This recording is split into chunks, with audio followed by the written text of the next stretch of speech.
बिजली के भारी बिलों से परेशान आवाम सोलर पैनल सिस्टम खरीदने पर है मजबूर। सोलर पैनल सिस्टम लगवाने पर क्या लागत आती है, आइए जानते हैं। बिजली आए ना आए, लेकिन बिजली के भारी भरकम बिल तो देना ही आवाम को। आजकल हर पाकिस्तानी इसी परेशानी में मुब्तला है, तो दूसरी जानिब इससे जान छुड़ाने के लिए आवाम और ताजिर कारखानों और घरों को सोलर सिस्टम पर मुंतकिल कर रहे हैं, क्योंकि बिजली का एक यूनिट 65 रुपए तक जा पहुंचा है, जबकि शमसी तवानाई से हासिल बिजली का यूनिट ज्यादा से ज्यादा 7 रुपए और बड़ा सिस्टम लगाने पर सिर्फ 2 रुपए का पड़ता है।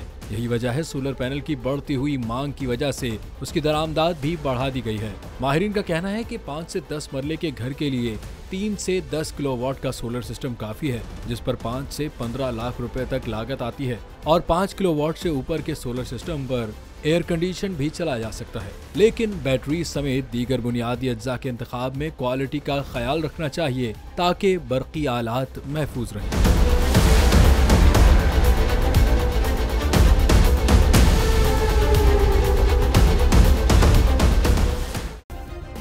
सब्सक्राइब करें और बेल दबाएं ताकि कोई खबर रह न जाए।